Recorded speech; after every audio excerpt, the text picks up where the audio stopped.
Welcome to VOD films. இன்னைக்கு நம்ம பார்க்க போற படத்துல 1970களில் கொரிய நாட்டுக்கும் ஜப்பான் நாட்டுக்கும் இடையே ஏகப்பட்ட பிரச்சனைகள் ஓடிட்டு இருந்தது. அப்பதான் இவங்க ஜப்பான் அடிச்சு நம்ம மேல போனோம்னு ஒரு மர்மமான பொடி ஒண்ணு தயாரிச்சாங்க. அந்த பொடியை ஜப்பான்ல பரவ விட்டு மொத்த நாட்டையும் அந்த பொடிக்கு அடிமையாக்கி வச்சாங்க. அந்த பொடியை தயாரிக்கிறங்கிற பேர்ல உள்ள வந்த ஒருத்தன் 5க்கும் 10க்கும் அரிசியை கடத்தி வித்துட்டு இருந்தவன் 5 வருஷத்துல அவங்க நாட்டு அரசாங்கத்தையே வாங்குற அளவுக்கு பெரிய பணக்காரனா. அப்படி அது என்ன பொடி, இவன் எப்படி அவ்வளவு பெரிய பணக்காரனா அப்படிங்கிற உண்மையான நடந்த ஒரு கதையை பேஸ் பண்ணி எடுத்த படத்தை தான் பார்க்க போறோம். இன்னைக்கு நம்ம பார்க்க போற படத்தோட பேரு தி ட்ரக் கிங். படத்தோட முதல் சீன்லயே 1972 பூசான் நகரத்து ஹார்பர்ல நம்ம ஹீரோ நடந்து வரத காமிக்காங்க. இவன் சாதாரணமா ஒரு நகை கடையில வேலை பார்க்கிறவன். இவனை அந்த ஹார்பர்ல கடத்தல் வேலை பார்க்கிற ஒரு பாஸ்ட ஒரு சொட்டையன் கூட்டு வந்து விடுறான். அவனை பார்த்து அந்த கடத்தல் பாஸ், இன்னைக்கு நைட்டு நான் சொன்ன மாதிரியே பண்ணு, உன்னை நான் நல்லா கவனிச்சுக்கிறேன் அப்படின்னு நம்ம ஹீரோவை ஒரு போட்ல ஏத்தி கூட்டு போறாங்க. நடுக்கடல நின்றுட்டு இருந்த இன்னொரு போட்டுக்குள்ள இவங்க இறங்கி போவ அங்க 2 ஜப்பான்காரங்க 2 பை நிறைய தங்க பிஸ்கட்டுகளையும் தங்க வாட்சுகளையும் கடத்திட்டு இவங்கிட்ட ஹேண்ட் ஓவர் பண்றதுக்காக இங்க வந்திருக்காங்க.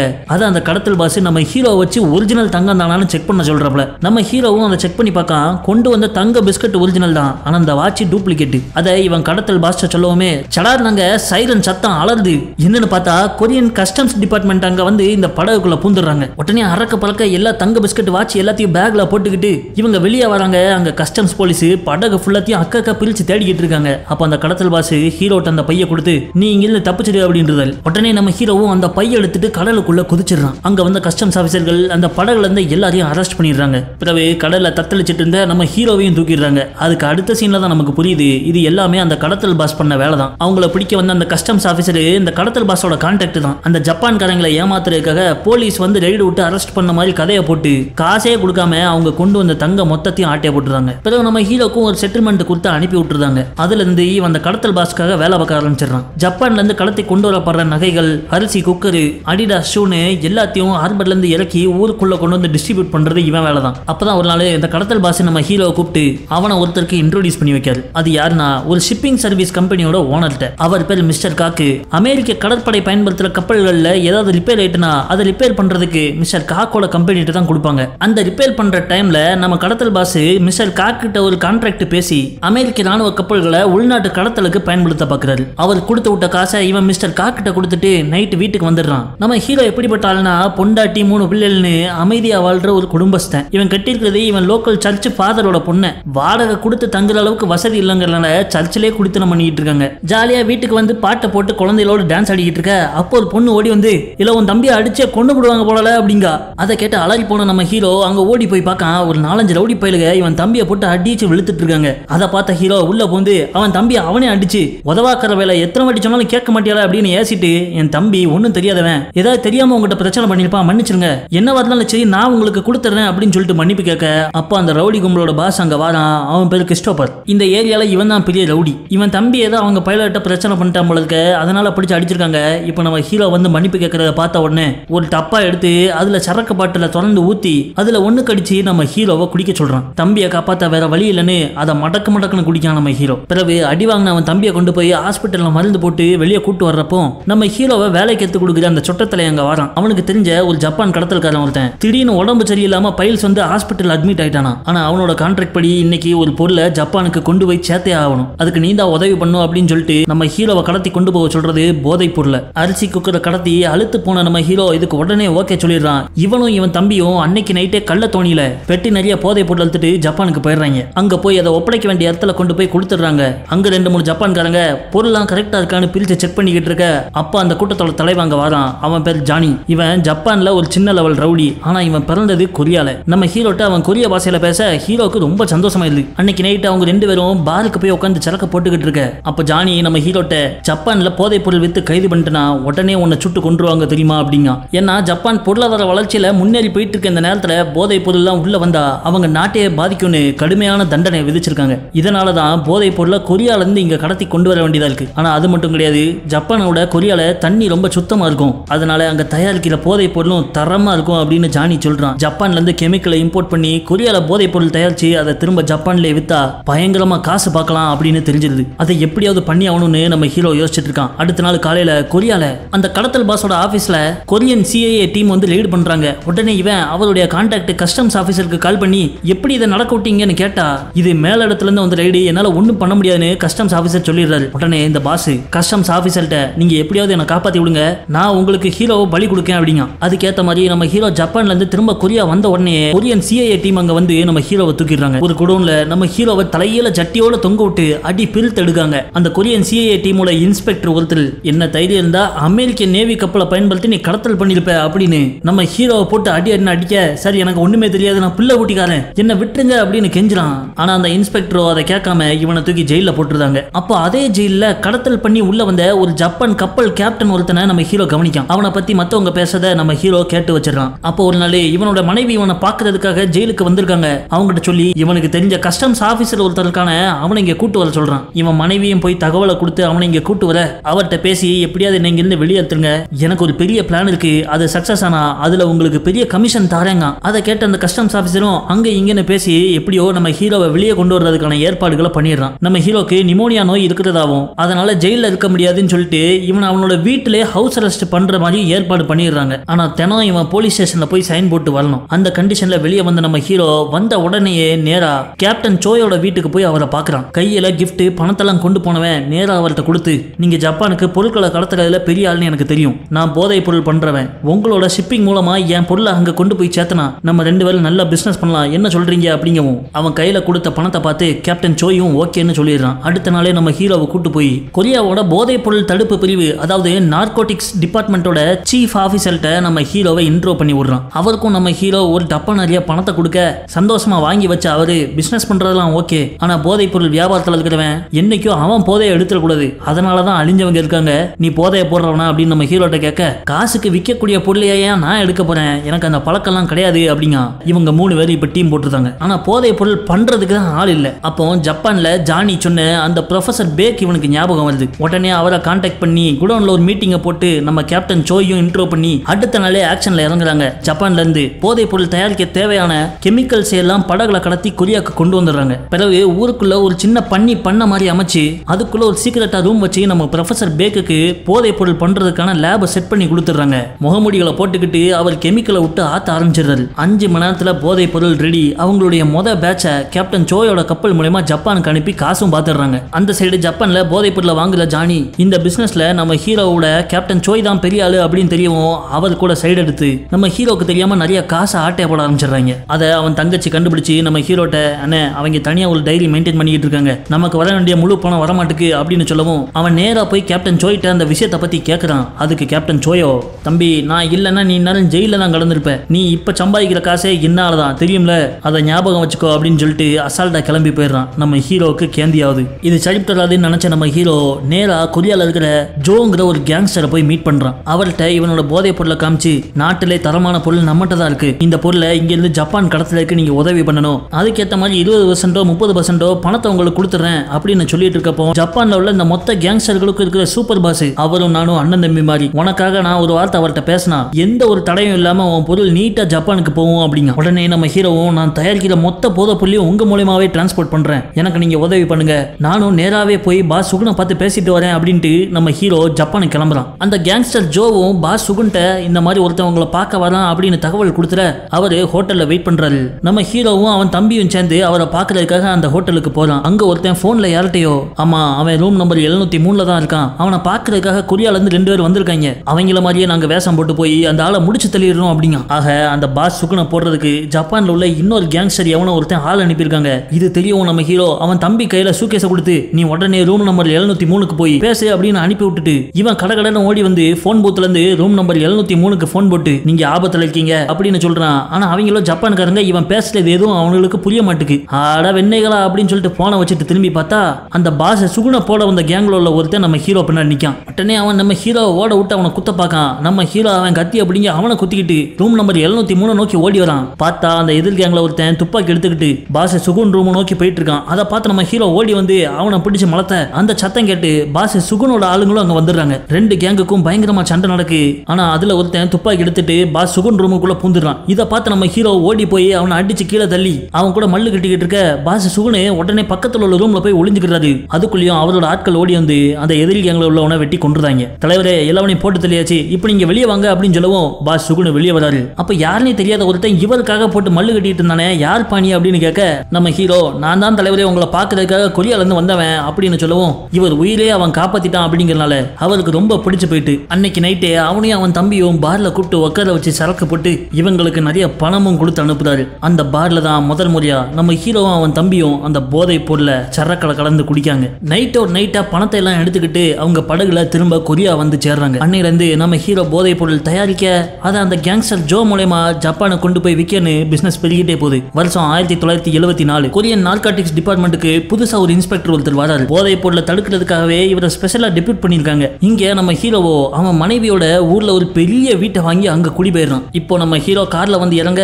எந்த கிறிஸ்டோபர் ஒண்ணு கடிச்சு நம்ம ஹீரோவை குடிக்க சொன்னனோ அவன் நம்ம ஆளுக்கு இப்ப கார் கதவை திறந்து விடுறான். ஒரு நாள் நம்ம ஹீரோ போய் அந்த கேங்ஸ்டர் ஜோவை பார்த்து கடத்தலுக்கு கொடுக்க வேண்டிய போதை பொருளையும் அவருக்கு கொடுக்க வேண்டிய காசையும் கொடுக்கான். அப்ப ஜோவோ நீ ஜப்பானுக்கு விற்கிறது மட்டும் இல்லாம உள்ளூர்லயே ஏகப்பட்ட டிமாண்ட் இருக்கு, இங்கேயும் வித்தா நிறைய காசு பார்க்கலாம் அப்படின்னு சொல்ல நம்ம ஹீரோவோ அவன் ஆபரேஷனை எக்ஸ்பாண்ட் பண்ணி உள்ளூர்ல விற்க ஆரம்பிக்கான். அப்போ புதுசா வந்த அந்த இன்ஸ்பெக்டரோ போதை பொருள் கேங்க பிடிக்கணும்னு ஒரு மிஷன்ல இறங்குறாரு. அவங்க ஊர்ல ரெகுலரா கஞ்சா வாங்குற ஒருத்தனை பிடிச்சி அவன்கிட்ட விசாரிக்காங்க. ஆனா விக்கிறவங்க யாரு என்னங்கிற விவரம் எதுவுமே அவனுக்கு தெரியல. சரி ரைட்டு, நீ வழக்கம் போல வாங்குற மாதிரி வாங்கு, நாங்க தூரத்துல இருந்து கண்காணிச்சு பொருளை மாத்திரப்போ கரெக்டா அவங்கள ரவுண்டு போட்டு பிடிச்சிடுறோன்னு அவனை அனுப்பி விடுறாங்க. இந்த மிஷன்ல நம்ம நார்கோட்டிக்ஸ் சீஃபையும் இன்வால்வ் பண்ணிருக்காங்க. போதை பொருள் விற்கிற நம்ம ஹீரோ கேங் மாட்டிக்கிட்டனா லஞ்சம் வாங்குற இவரும் மாட்டிக்கிடுவாரு அப்படின்னு அவர் அலறாரு. இதுல இருந்து எப்படி தப்பிக்கலான்னு அவர் யோசிச்சுக்கிட்டு இருக்க அந்த போதை பொருள் வாங்குறவன் வழக்கமான இடத்துல போய் அவன் நின்றுகிட்டு இருக்கான். அப்ப தூரத்துல லோக்கல் டீலர் 2 பேரும் கார்ல வந்துகிட்டு இருக்காங்க. அதே தெருவுல ஒரு ஹாஸ்பிட்டல் முன்னாடி பச்சை கலர் ட்ரக்ல இந்த இன்ஸ்பெக்டரும் இன்னொரு போலீஸும் உட்கார்ந்திருக்க அதை பார்த்து நம்ம நார்காட்டிக் சீஃப் சட்டுன்னு போன் எடுத்து அந்த ஹாஸ்பிட்டல் கால் பண்ணி உங்க ஹாஸ்பிட்டல் முன்னாடி நிக்கிற பச்சை ட்ரக்ல பாம்பு கடிபட்டு ஒருத்தர் மயங்கி கிடக்கான், உடனே போய் காப்பாத்துங்கன்னு சொல்ல டாக்டர் நர்ஸ் எல்லாம் அறக்க பறக்க ஓடி வந்து உங்களுக்கு பாம்பு கடிச்சிட்டா அப்படின்னு சொல்லிட்டு அவர் கையெல்லாம் பிடிச்சு திருப்பி பார்த்துக்கிட்டு இருக்க. அப்போ போதை பொருளை கொடுக்க வந்த அந்த கேங்கு ட்ரக்ல உட்கார்ந்து அந்த போலீஸை பாத்துறாங்க. சட்டார்னு அவங்க ரிவர்ஸ் கியர்ல போட்டு அங்க இருந்து தப்பிச்சு போக பார்க்க நம்ம இன்ஸ்பெக்டரோ ட்ரக்ல அவங்கள விரட்டி போய் பிடிச்சிடுறாரு. கைதானவனை போலீஸ் ஸ்டேஷன் கூட்டு போய் விசாரிக்காரு. பதறி போனவன் நம்ம ஹீரோவோட பேரை சொல்லிடுறான். உடனே விசாரணை ரூம்ல இருந்து வெளியே வந்தவரு நம்ம நார்காட்டிக்ஸ் சீஃப்ட ஹீரோவோட பேரை சொல்லி இவன் தான் காரணம், இவன் லொகேஷனை உடனே ட்ராக் பண்ணி சொல்லுங்க அப்படிங்கவும் நார்கோட்டிக்ஸ் சீஃபோ அவன் பேரை கேட்டு அரண்டுறாரு. அட இவனா, இவன் ஒரு டம்மி பீஸுங்க, இவனாவது போதை பொருள் தயாரிக்கிறதாவது அப்படின்னு சொல்ல அப்ப சரி அவனை விட்டுட்டு இந்த கேங்ஸ்டர் ஜோவையும் கேப்டன் சோயையும் பிடிப்போம், அவனுக்கு தான் எல்லா கடத்தலுக்கும் காரணம் அப்படின்னு சொல்லவும் நார்கோட்டிக்ஸ் சீஃப் அவங்கலாம் பெரிய தலைங்க, அவங்கள பிடிக்கிறதெல்லாம் அவ்வளவு சாதாரண விஷயம் கிடையாது சார், புதுசா ஸ்டேஷனுக்கு வந்துட்டு நீங்க பாட்டுக்கு பேசிட்டு இருக்கீங்க, ரோட்ல முத கஞ்சா அடிச்சுட்டு சுத்துறாங்களே அவங்கள பிடிப்போம், அங்க இருந்து ஆரம்பிச்சாதான் சரியா இருக்கும் அப்படிங்கிறாரு. இன்ஸ்பெக்டருக்கு லைட்டா டவுட் வந்துருது. சொல்றத மட்டும் செய்வே, அவங்க லொகேஷன் எங்கன்னு ட்ராக் பண்ணி நான் அரெஸ்ட் வாரண்ட்டை வாங்கிட்டு வரேன் அப்படின்னு சொல்லிட்டு அவர் அங்கிருந்து கிளம்பிடுறாரு. இந்த தகவல் கேப்டன் சோய்க்கு வந்து சேரவும் அவர் உடனே நம்ம ஹீரோவை கூப்பிட்டு விடுறாரு. நம்ம ஆளு கார்ல வந்து இறங்குமே மெண்டல் பயல, கேங்ஸ்டர் கூட எல்லாம் தொழில் பண்ணாதுன்னு நான் முன்னாடியே சொன்னோம்ல அப்படிங்கவும் பிறகு என்ன சாமியார் கூட தொழில் பண்ண முடியும், ஏன் பொருள் நான் யார் கூட தொழில் பண்றங்கிறது ஏன் இஷ்டம் அப்படின்னு சொல்லவும் கடுப்பான கேப்டன் சோய் நம்ம ஹீரோவை பிடிச்சு அடிச்சு மலத்திடுறான். ஒன்னால இந்த புதுசா வந்த இன்ஸ்பெக்டர் இப்ப என்னையும் பிடிக்கணும்னு தீவிரமா தேடிட்டு இருக்கான், அவன் உன்னையும் தேடி வருவான், இனிமேல உனக்கு எனக்கு எந்த உறவும் கிடையாது, எதுவா இருந்தாலும் நீ அந்த கேங்ஸ்டர் ஜோட்டே பேசிக்கோ அப்படின்ட்டு நம்ம ஹீரோவை தள்ளி விட்டு போயிடறான். பதறி போன நம்ம ஹீரோ கேங்ஸ்டர் ஜோக்கு கால் பண்ணி நான் ஊரை விட்டு வெளியே போறேன் அப்படிங்கவும் நீ சியோல் நகரத்துல இருக்கிற மிஸ்டர் கூங்கிறவரை போய் பாரு, நான் அனுப்பி விட்டதா சொல்லுன்னு கேங்ஸ்டர் ஜோ சொல்ல நம்ம ஹீரோ சியோல் நகரத்துக்கு போயிடறான். அங்க போய் பார்த்தா அந்த கூங்கிறவன் நம்ம ஜோக்கு கீழே வேலை பார்க்குற ஒரு சின்ன கேங்ஸ்டர் போல இருக்க. அவர் பாதுகாப்புல கொஞ்ச நாள் நம்ம ஹீரோ போய் தலைமறைவா இருக்கான். அப்ப நம்ம ஹீரோ அவன் கொண்டு வந்த இந்த போதை பொருளை காமிக்க அதை எடுத்து ஊசியில போட்டு இறக்கண கூக்கு மண்டையில சுருன்னு ஏறுது. இவன் இங்க தலைமறைவா இருந்தாலும் பிசினஸ் நிக்க கூடாது அப்படிங்கிறதுக்காக ப்ரொஃபசர் பேக்க அவன் ஊர்ல இருந்து டிக்கெட் போட்டு சியோலுக்கு கூட்டு வந்துடுறான். இங்க அந்த கூவோட இடத்துல ஒரு பெரிய லேப் மாதிரி அமைச்சு அதுக்குள்ள நம்ம ஹீரோவே ப்ரொஃபசர் பேக்கிட்ட எப்படி இந்த போதை பொருளை செய்யறதுன்னு கேட்டு தெரிஞ்சு பக்காவா பதமா ஒரு பேட்ச் ஒன்று ரெடி பண்ணிடுறான். அதை பார்த்த ப்ரொஃபசரே ஆச்சரியப்பட்டுறாரு. பிறகு நம்ம ஹீரோ சியோல்ல இருந்து பொருளை தயாரிச்சு அங்க இருந்தே கடத்தல் தொழில வளர்க்க ஆரம்பிச்சிடறான். இவன் மிஸ்டர் கூ கூட சேர்ந்து பெரிய பெரிய இடத்தெல்லாம் சுத்தினதுல ஒரு பப்புக்கு போயிருக்கான். அப்ப மிஸ்டர் கூ நம்ம ஹீரோட்ட ஒரு பொண்ணை காமிச்சு இவ தான் இருக்கிறதுல பெரிய டிக்கெட், இவளுடைய அப்பா ஒரு பெரிய அரசியல்வாதி, இவளை மட்டும் எப்படியாவது கைக்குள்ள போட்டுக்கிட்டனா நம்ம பிசினஸ் இன்டர்நேஷனல் லெவலுக்கு எக்ஸ்பேண்ட் பண்ணிடலாம் அப்படின்னு சொல்ல நம்ம ஹீரோக்குள்ள பேராசை பொங்க ஆரம்பிக்கும். அவ பேர் லீட்டா. அன்னைக்கு நைட்டே அவட்ட போய் பேசி அடுத்த நாள் அவளை நேர்ல மீட் பண்ணி டேட்டிங் கூட்டு போய் அவனுடைய பணம் புது கார்லாம் காமிச்சு மயக்கிடுறான். நம்ம ஹீரோ இப்ப சியோல்ல ஒரு புது பேர் புது அடையாளத்துல வாழ்ந்துகிட்டு இருக்கான். இவன் ஒரு பெரிய ஃபுட் எக்ஸ்போர்ட் கம்பெனியோட சிஇஓ அப்படிங்கிற மாதிரி வெளியே காமிச்சுக்கிட்டு இருக்க அந்த லீட்டா நம்ம ஹீரோவை கூட்டு போய் அவங்க அப்பா ஆபீஸ்ல உள்ள ஆளுகளுக்கு இன்ட்ரோ பண்றான். இவங்க அப்பா எலெக்ஷன்ல நிக்கிறதுக்கு நிறைய காசு தேவைப்படும், இவரோட ஃபுட் எக்ஸ்போர்ட் கம்பெனி மூலமா இவர் நமக்கு சப்போர்ட் பண்ணுவாரு அப்படின்னு சொல்ல நம்ம ஹீரோக்கு இப்ப அரசியல் கனெக்ஷன்லாம் கிடைக்க ஆரம்பிக்கும். பிறகு ஒரு நாள் லீட்டா அவங்க அப்பாட்டே இன்ட்ரோ கொடுக்கறதுக்கு நம்ம ஹீரோவை ஜப்பானுக்கு கூப்பிட்டு போறா. அவர் ஜப்பான் நாட்டுல வெளியுறவுத்துறை அமைச்சரா இருக்காரு. இவன் அந்த அரசியல்வாதியை மீட் பண்ணி அவருக்கு ஒரு பரிசை கொடுக்கான். பெட்டியை திறந்து பார்த்தா ஒரு சின்ன புத்தர் சிலை, அதை அவர் கையில எடுத்து பார்க்காரு. தலைவரே உள்ள ஃபுல்லா போதை பொருள் தான் இருக்கு அப்படின்னு நம்ம ஹீரோ சொல்ல வாப்பா தம்பி வாப்பா அப்படின்னு கை கொடுத்து சேர்ந்து இவங்க கூட ஃப்ரெண்ட்ஸ் ஆயிடுறாரு. அப்போ அந்த பார்ட்டியில நம்ம ஹீரோ தனியா நின்று சரக்கு அடிச்சுக்கிட்டு இருக்க அங்க வர்ற ஒரு ஆளு என்னடே சொல்ற என்ன பண்ணிட்டு இருக்க அப்படின்னு நம்ம ஹீரோவை அசல்டா கேட்கான். யாருன்னு பார்த்தா அந்த கொரியன் சிஐஏ இன்ஸ்பெக்டர் ஒருத்தர் நம்ம ஹீரோவை தலையில தொங்க விட்டு அடிச்சாரு. அந்த ஆளு உன்ன மாதிரி சில்ற பையெல்லாம் இந்த மாதிரி பெரிய பார்ட்டிக்கெல்லாம் வர முடியாது அப்படின்னு நம்ம ஹீரோவை அவமானப்படுத்த அன்னைக்கே உன்னை நான் கொன்னு கடல்ல வீசிருக்கணும், தப்பு பண்ணிட்டேன், வெளியே வாடி அப்படின்னு நக்கல் பண்ணிட்டு போறான். இதை கேட்ட நம்ம ஹீரோ சரியான கட்டுப்புல அங்க போய் நின்னுகிட்டு இருக்க அங்க வந்த லேட்டா ஏன் ஒரு மாதிரி இருக்க அப்படின்னு கேட்கா. அப்பா அந்த சிஐஏ இன்ஸ்பெக்டர் காமிச்சு இந்த ஆளு இங்க என்ன பண்றான் அப்படின்னு கேட்க, ஓ இவரா, இவர் இப்ப கொரியன் எம்பசியில வேலை பார்க்காரு, நம்ம நாட்டில் இருக்கிற ஜப்பான் ஸ்பை எல்லாம் பிடிக்கிறது இவர் தான் அப்படின்னு சொல்ல இவன் இன்னும் பெரிய பொசிஷனுக்கு போயிட்டானான்னு நம்ம ஹீரோக்கு கடுப்பாது. அன்னைக்கு நைட்டு பார்ட்டில இருந்து கிளம்பி வந்து நம்ம ஹீரோ ஜப்பான்ல இருக்கிறனால நேரா போய் ஜானியை மீட் பண்றான். அவனை மீட் பண்ணி அந்த போதைப் பொருள் அடைக்கப்பட்ட புத்தர் சிலையை அவன்கிட்ட கொடுத்து காமிச்சுக்கிட்டு இருக்க அப்ப திடீர்னு பின்னாடி ஒரு கார் வந்து நிக்குது. யாருன்னு பார்த்தா அந்த கொரியன் சிஐஏ இன்ஸ்பெக்டர். விளங்காதவன் இங்கே வந்துட்டானா, இன்னும் நிம்மதியாவே இருக்க மாட்டேங்கானே அப்படின்னு நம்ம ஹீரோ கடுப்பாக யார் யா அப்படின்னு ஜானி கேட்கவும் இவன் கொரியன் சிஐஏல இன்ஸ்பெக்டர் இருந்தவன், ரொம்ப நாளுக்கு முன்னாடி என்ன தலையில தொங்க விட்டு அடிச்சு என்ன ஜெயில தூக்கி போட்டதே இவன் தான், இவனாலதான் என் வாழ்க்கையை நாசமா போச்சு அப்படின்னு சொல்ல அவன் மூஞ்ச உத்து பார்த்த ஜானி, அட இந்த பயவில்லையா, காலேஜில் படிக்கிற என்னுடைய அண்ணன் பையனை இவன் ஜப்பான் ஸ்பையன்னு சொல்லி உள்ள தூக்கி போட்டு என் குடும்பத்தையே சீர்குலைச்சவன் இவன் தானு அவனும் கடுப்பாவறான். இவங்க ரெண்டு பேரும் வெளியில உட்காந்துக்கிட்டு இருக்க அங்க கதவு கிட்ட வந்து அந்த இன்ஸ்பெக்டர் ரெண்டு பேரும் வெளியே வாங்கல அப்படிங்க. அதை பார்த்த ஜானி வார்த்தை கொடுக்க, ஏலே நீ என்ன ஜப்பானீஸ் பையா அப்படின்னு கேட்கவும் கடுப்பான ஜானி சட்டுன்னு அவன் சட்டையை பிடிச்சு உள்ள இழுக்க நம்ம ஹீரோவும் அவனை உள்ள இழுத்து பிடிச்சுக்கிறான். உடனே ஜானி காரை ஸ்டார்ட் பண்ணி தரன்னு அந்த இன்ஸ்பெக்டரை இழுத்து கொண்டு போய் காரை சவுத்தோரமா உரசிக்கிட்டே ஓட்ட காருக்கும் சவுத்துக்கும் நடுவுல மாட்டி அந்த ஆளு நஞ்சே செத்து போயிடறான். அட பாவி கொன்னே போட்டோமான்னு நம்ம ஹீரோ ஷாக் ஆயிடுறான். இது வெளியே தெரிஞ்ச பெரிய பிரச்சனை ஆயிரும். முதல் அவன் பாடியை டிஸ்போஸ் பண்ணணும்னு இவங்க ரெண்டு பேரும் சேர்ந்து அவன் உடம்ப துண்டு துண்டா வெட்டி பேரல்ல அடைச்சு போட்ல போய் நடு கடல்ல போட்டு வந்துடுறாங்க. ஒருத்தனை கொன்னுட்டோங்கிற எண்ணத்தை நம்ம ஹீரோவால ஜீரணிக்க முடியல. தன்னால கதறி அழுதாவன் சடார்னு ஒரு கை பவுடர் எடுத்து ஒரு கிளாஸ்ல போட்டு சரக்கோட மிக்ஸ் பண்ணி குடிச்சிட்டு அப்படியே பிளாட் ஆயிடுறான். இங்க நம்ம ஹீரோவோட ஊர்ல அந்த புது இன்ஸ்பெக்டரோ நம்ம எந்த மிஷன் பண்ணாலும் எப்படியோ இன்ஃபர்மேஷன் லீக் ஆயிருதுன்னு அவருக்கு நம்பிக்கையான ஒரு 2-3 பேரை மட்டும் வச்சு ஒரு டீமை உருவாக்கி போலீஸுக்குள்ள இருக்கிற இந்த இன்ஃபார்மர் யாருன்னு கண்டுபிடிக்க பார்க்காரு. அதுல ஒரு போதை கேங்கிட்ட காசு வாங்குற கான்ஸ்டபிளை பிடிச்சிடுறாங்க.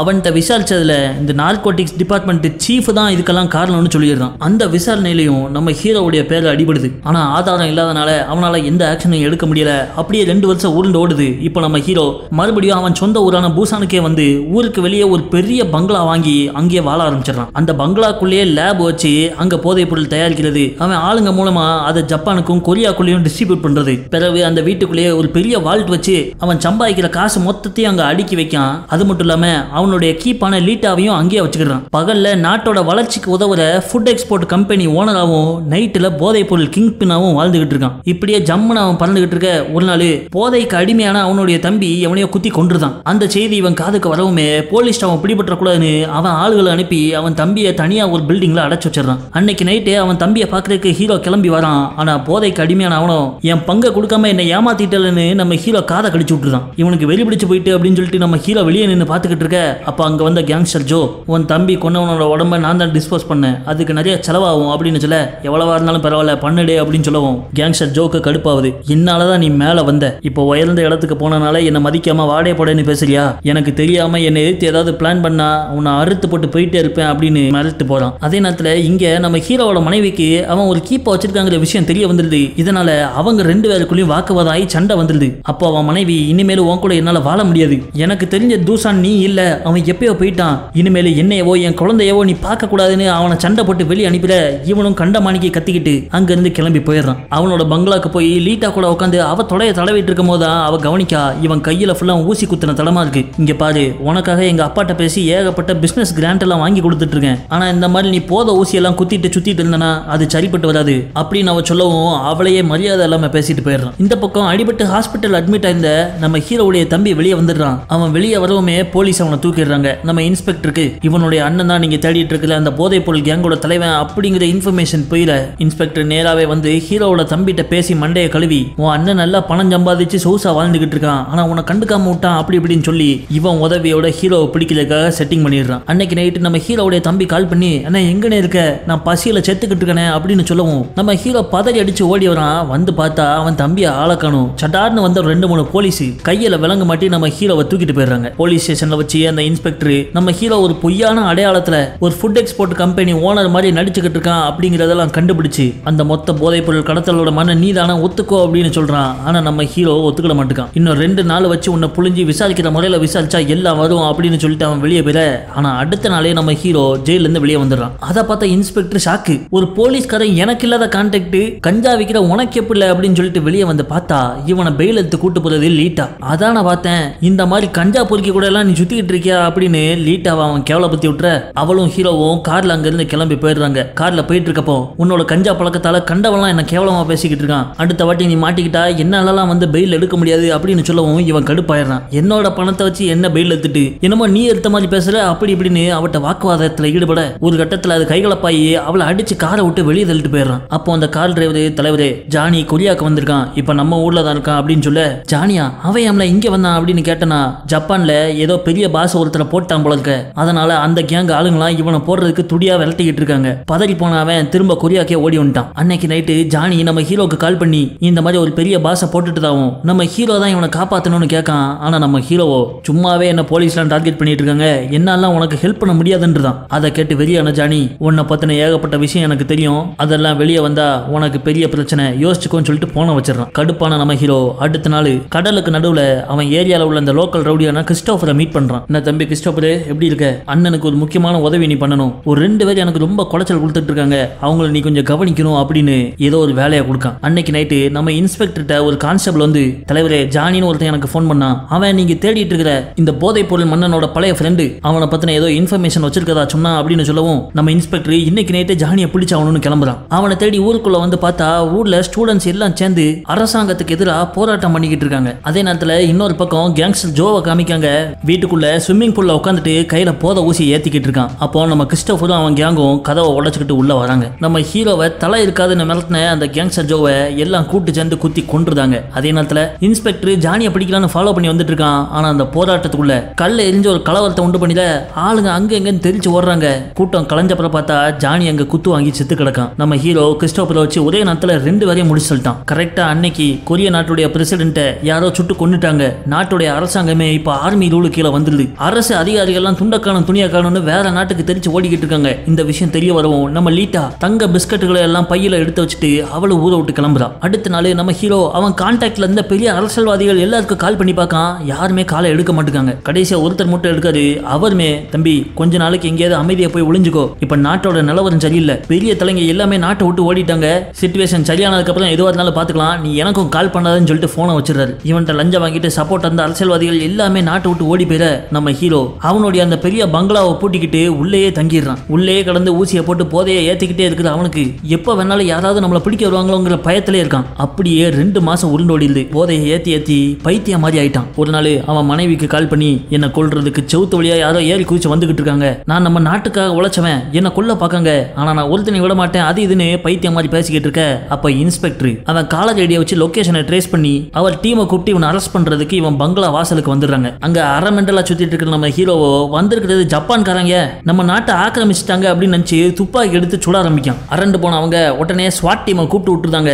எல்லாரும் வந்து இவங்க வீட்டை ரவுண்டு போட்டுற. அப்ப நம்ம இன்ஸ்பெக்டர் ஹீரோ துப்பாக்கி குண்டை லோட் பண்ற நேரம் பார்த்து சடார்னு பங்களாக்குள்ள பூந்துடுறாரு. நம்ம ஹீரோவை துப்பாக்கி முனையில பிடிச்சிட ஹீரோ சடார்னு ஒரு பிஸ்டல் எடுத்து அவனே சுட்டுட்டு சாவ பார்க்கான். அதுக்குள்ளேயும் போலீஸ் அதை தட்டி விட்டு அவனை காப்பாத்திடுறாரு. தட்டுனதுல அவன் தோள்பட்டையில குண்டடிப்பட்டது. பிறகு அவனை கைது பண்ணி ஹாஸ்பிட்டல்ல கொண்டு போய் அட்மிட் பண்ணிடுறாங்க. அவனுக்கு ட்ரீட்மெண்ட் எல்லாம் கொடுத்து சரியானதுக்கு அப்புறம், இல்ல தூசானு வாழ்க்கை பூரா ஜெயிலே கடந்து சாவ போறியா, இல்லனா உன் பொண்டாட்டி பிள்ளைகள் கூட சந்தோஷமா வாழ போறியா, அதுக்கு நீ பண்ண வேண்டியதெல்லாம் ஒண்ணுதான். நம்ம அரசு அதிகாரிகள் போலீஸ் டிபார்ட்மெண்ட்னு யாருக்கெல்லாம் லஞ்சம் கொடுத்து உன் பிசினஸை வளர்த்தியோ அவங்கள பத்தின எல்லா டீட்டெயிலும் எனக்கு வேணும், அதை கொடுத்துட்டா நான் உன்னை விட்டுறேன் அப்படின்னு சொல்ல நம்ம ஹீரோ ஒரு டைரி எடுத்து கொடுக்கான். அந்த டைரியில இதுவரைக்கும் யாருக்கெல்லாம் எவ்வளவு பணம் கொடுத்தான், என்னைக்கு கொடுத்தான்னு எல்லா டீட்டெயில் எழுதியிருக்கு. அந்த ஆதாரத்தை வச்சு இன்ஸ்பெக்டர் இந்த ட்ரக் பிசினஸ்ல சம்பந்தப்பட்ட எல்லா அரசு அதிகாரிகளையும் கைது பண்றான். அதோட நம்ம ஹீரோவுடைய அந்த 5000 கோடி போதை சாம்ராஜ்யமே முடிவுக்கு வருது. புது அரசாட்சியில இந்த சுப்ரீம் கோர்ட் நம்ம ஹீரோக்கு 15 வருஷம் ஜெயில் தண்டனை போட்டு அவனை உள்ள தள்ளிடுது. அதுக்கப்புறத்துல இருந்து கொரியால போதை பொருளுக்கு எதிராக ஸ்ட்ரிக்டான ரூல்ஸ் கொண்டு வந்தாங்க. ஆனா இன்னைக்கு வரைக்கும் போதை பொருளை ஒழிக்க முடியாது கண்ணு, தெற்கே போனேன் வடக்கே போனேன்னு இன்னும் வித்துக்கிட்டு தான் இருக்காங்க. இருந்தாலும் இன்னைக்கு பார்த்த இந்த உண்மை கதையை பத்தின படம் எப்படி இருந்துச்சுன்னு கமெண்ட்ஸ்ல சொல்லுங்க. கதை பிடிச்சிருந்தவங்க லைக் பட்டனை அமுக்க மறந்துடாதீங்க. வீடியோ பார்த்ததுக்கு நன்றி.